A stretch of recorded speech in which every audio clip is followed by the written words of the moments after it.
how I deleted all those videos and it only gave me 10 minutes. Deleted like 40 videos. Okay, well, we are in the middle of Sunday studies, and today we are leading up to the power of meditation. And can anybody say what we have learned so far? Formation pattern. Okay, but without looking at your notes, water formation patterns, where are we at? What understanding are we at? That the frequency will change the pattern of the will change the pattern picture. There's three things I think of in the days when they're healing water and stuff. Yes, water holds memory and stuff like that. So the power of water. And that water is the key component to like passive information. Right. And that's why we were saying that the last thing we were saying was, so all water has been around for the beginning of existence, and this world has not known much positivity as much as it knows trauma. And therefore, when we get our water, when we're taking a bath, we're absorbing it, when we're drinking our water, all these things, it is our duty to humanity to take a minute and resonate in positivity with the water as it comes into us, so we can pass on water with better memory than what it has experienced. And I made a joke and I said that's why everybody's depressed. It's in the water. Okay, so I'm not sure if we're going to finish watching this whole video because I think we're getting a good concept of the power of water, but it does have good facts, so we will continue it a little bit. This video is credit to the Gaia website. Watching it via YouTube. So all rights are through Gaia.com. And the matter was closed.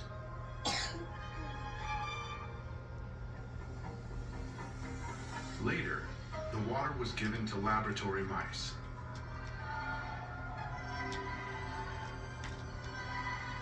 And they died. Immediately, the water was thoroughly tested. Chemically, it proved to be impeccably clean. It meant that the water without direct contact with the poison somehow adopted its properties. In other words, it received negative information from the poison. A fantastic hypothesis was put forward, a hypothesis that could explain water's unpredictable behavior. Water has memory. Experiments done in many countries around the world have shown that water receives and makes an imprint of... So plant-water relations. What do you think it is going to say? Anybody?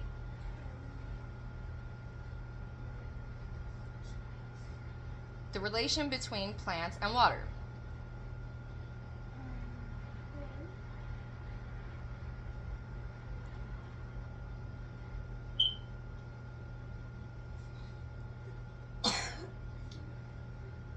Okay.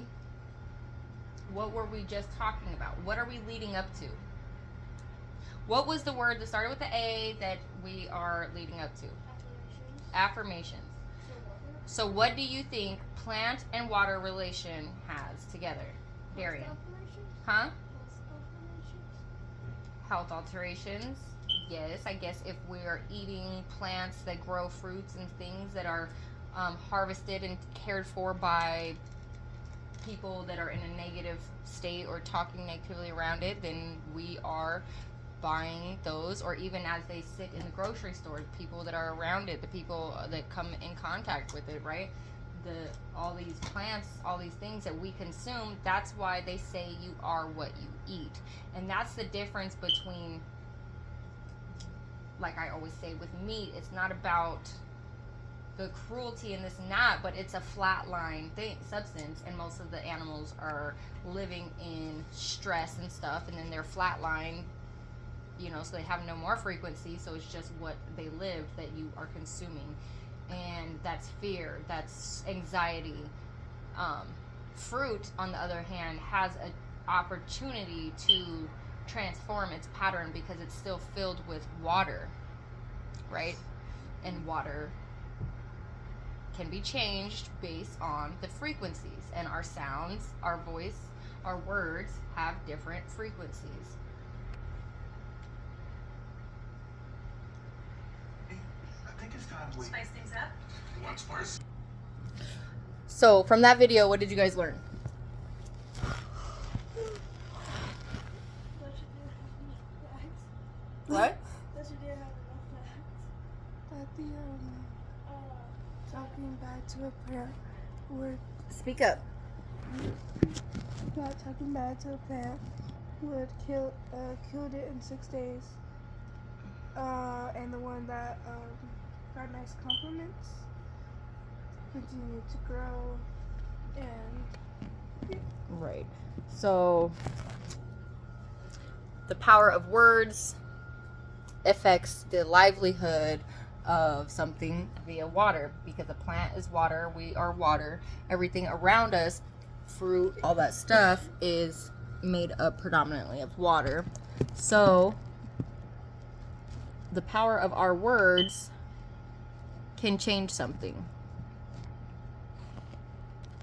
So the next one we're going to look at is just by using words written without even using your voice, just thinking them or seeing after you write it, the power that the word has.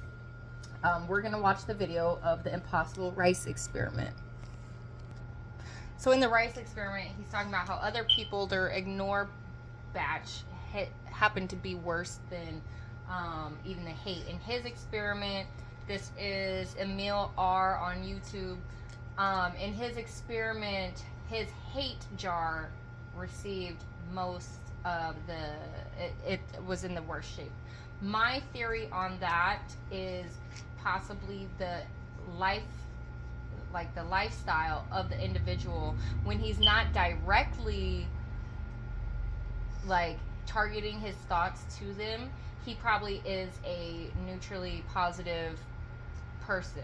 His house might be more clean or this and that, or he's just in a better spirits, to where maybe other people with that have done the experiment, or the atmosphere where the rice was maybe in more of a hostile or depressed or something, to where even when it's being ignored, it's still absorbing the outside influences of the environment.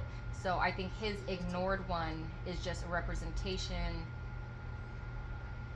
of his environment, which is a positive thing for him. However, it does show that what he's doing is just writing the words and just thinking, not saying words out loud.